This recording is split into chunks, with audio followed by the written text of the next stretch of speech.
El 24 de septiembre de 2015, por primera vez en la historia, el Papa pronunció un discurso ante una sesión conjunta del Congreso de los Estados Unidos.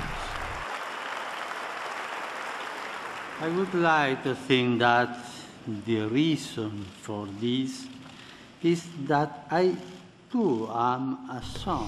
El tema general de su discurso se centró en la unidad mundial y la coordinación de esfuerzos en favor del bien común de la humanidad. Sustain the life of society.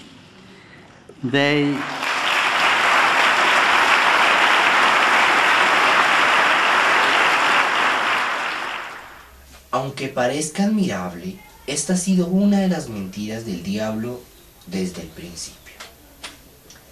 Hace 1700 años, otro ilustre político convocó a los líderes del mundo para hablarles sobre la unidad y la forma de unificar a una secta de gente perseguida.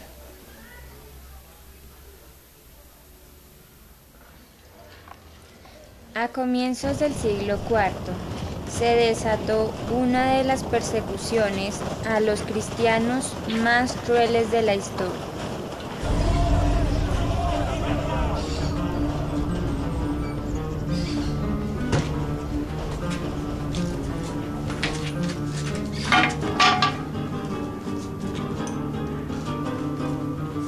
En el año 303 después de Cristo, el emperador Diocleciano puso en marcha su último intento de exterminar el cristianismo de la faz de la tierra.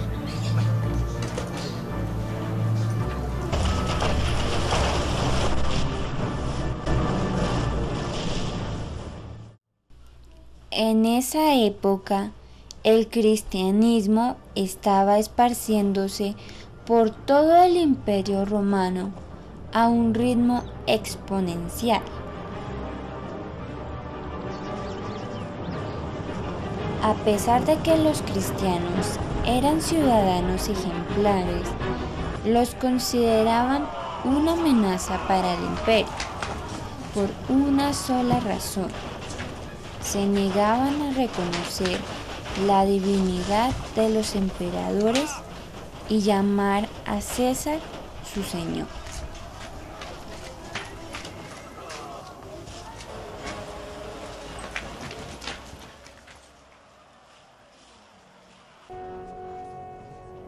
La vida de los cristianos de esa época se resumía así: persecución por encima del suelo y oración y adoración por debajo del suelo.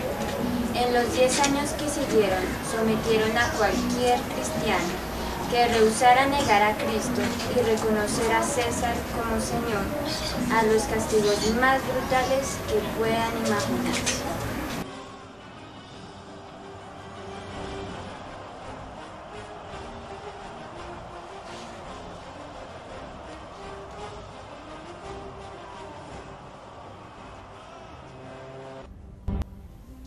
Fue un emperador romano llamado Constantino el Grande quien ascendió al poder y dio fin a la sangrienta persecución a los cristianos. La mayoría de los creyentes saben que Constantino fue quien le otorgó poder a la Iglesia Católica, pero generalmente los historiadores muestran a Constantino desde otra perspectiva. Recibió el título de emperador de Roma tras derrotar a 2 de sus rivales durante la Guerra Civil.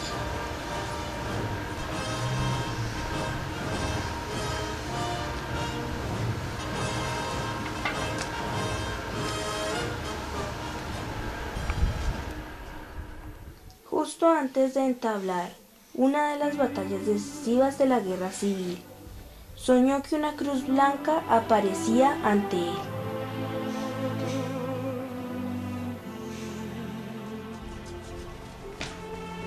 Él lo tomó como un presagio de que ganaría la batalla si los cristianos oraban por él.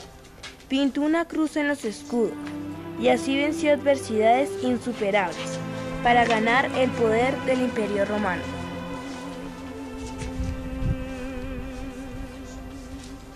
¡Con este símbolo venceremos! Al convertirse en el nuevo emperador, detuvo rápidamente las masivas masacres y torturas a los cristianos y les concedió libertad de adoración.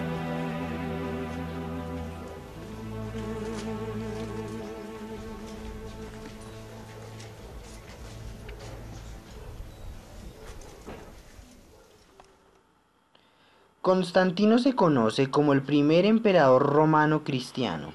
Sin embargo, él solo profesaba el cristianismo por razones políticas. Su aptitud principal era su inigualable talento político. En una movida para fortalecer su reino, citó a los líderes religiosos, el Concilio Ecuménico, para solucionar las diferencias religiosas. Algunos temas que trataron fueron la divinidad de Cristo, la deidad, la condición eterna del Hijo, las fechas de celebración de la Pascua y de otros días festivos y demás. Fue la primera vez que emplearon el poder del Estado, Roma, para convocar a numerosos líderes religiosos, obispos, con el fin de llegar a un acuerdo sobre asuntos doctrinales, ecumenismo.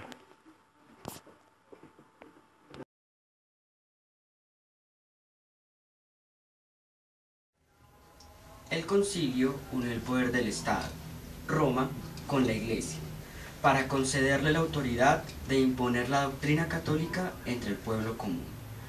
Con esto vemos que al jinete se le entregó una espada para matar. A continuación, una cita que escribió el hermano Branham sobre Constantino, en una exposición de las 7 edades de la Iglesia.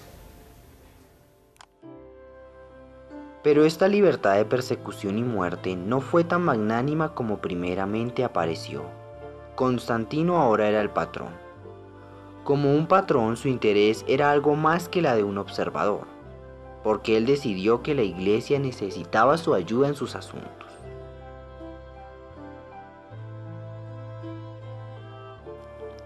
Él los había visto en desacuerdo entre sí mismos en relación a ciertas cosas, entre las cuales una tenía que ver con Arrio, obispo de Alejandría, quien enseñó a sus seguidores que Jesús no era verdaderamente Dios, sino que era un ser de menor importancia, siendo que fue creado por Dios. La Iglesia occidental sostenía una posición opuesta, creyendo que Jesús era la primera esencia de Dios, y como decían ellos, coigual con el Padre.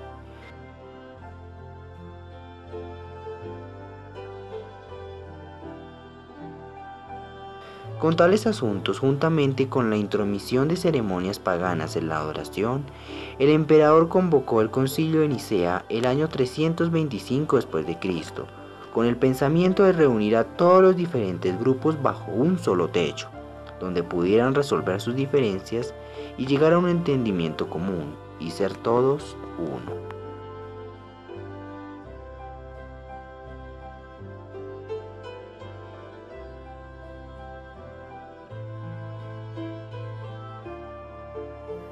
No es extraño que aunque esto empezó allá con Constantino, no murió, sino que está realmente vivo hoy en la forma de el Concilio Mundial de Iglesias, y lo que él no logró obtener será en verdad logrado en este día por medio del movimiento ecuménico.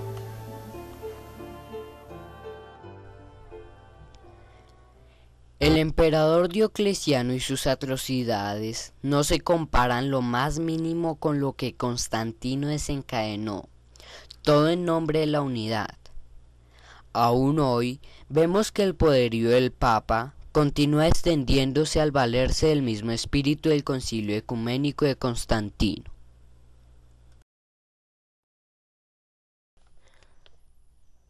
Hasta 1959, ningún presidente había concertado una cita con el Papa, excepto Woodrow Wilson, quien se encontró con él durante una parada en Roma en 1919. Eisenhower el 6 de diciembre de 1959 provocó un cambio de política en los Estados Unidos.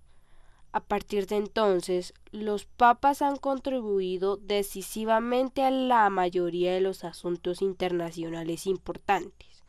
La Guerra Fría y la caída de la Unión Soviética y recientemente relaciones diplomáticas y comercio con el país comunista de Cuba.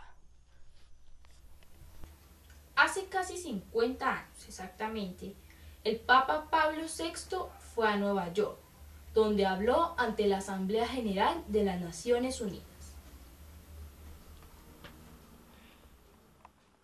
El Papa ahora se está dando entrada a algo que capta el interés de todo el mundo: alimentar a los pobres, erradicar la pobreza y combatir el calentamiento global. No tan solo se dirigió al gobierno más poderoso del mundo en una sesión conjunta del Congreso, sino que abordó estos asuntos ante la Asamblea General de las Naciones Unidas. Él está procurando llevarse el protagonismo en la escena política mundial. El sábado 26 de septiembre procedió a hablar sobre valores familiares en el Encuentro Mundial de las Familias en Filadelfia, donde se esperó la mayor multitud jamás vista en terreno estadounidense. Nos gustaría compartirles esta breve noticia alentadora. Unos creyentes reservaron con anticipación una valla ubicada en el recorrido de la procesión del Papa.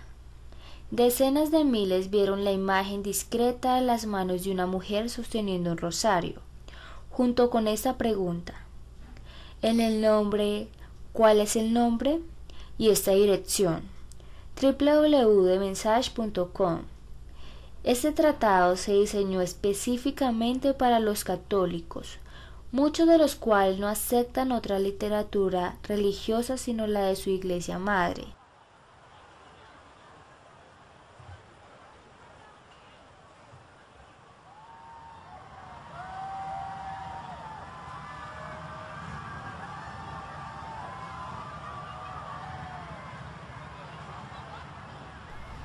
Quizás existe la remota posibilidad de que haya uno entre los millones presentes.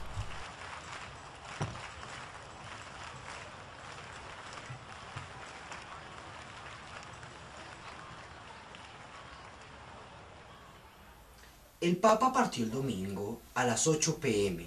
y cruzó sobre las nubes el Océano Atlántico. El eclipse lunar comenzó a las 8:11 p.m. Sin duda, él miró por la ventana y vio la luna teñida en sangre. Probablemente por su mente pasó esa pequeña iglesia fiel, que ha sido torturada y masacrada durante siglos, a manos del malvado régimen romano. O quizás pensó en la valla que vio en Filadelfia.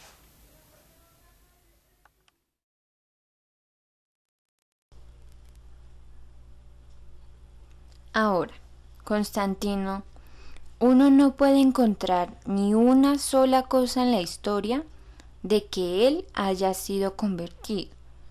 Él no era nada más que un político deshonesto. Él tenía en su mente la idea de unir su reino y fortalecerlo. Déjeme decirle claramente que hoy mismo está sucediendo la misma cosa. Todos se están juntando. Están escribiendo una Biblia que será conveniente para todos, ya sea judío, católico o protestante. Tienen su propio concilio de Nicea, pero lo llaman el concilio ecuménico.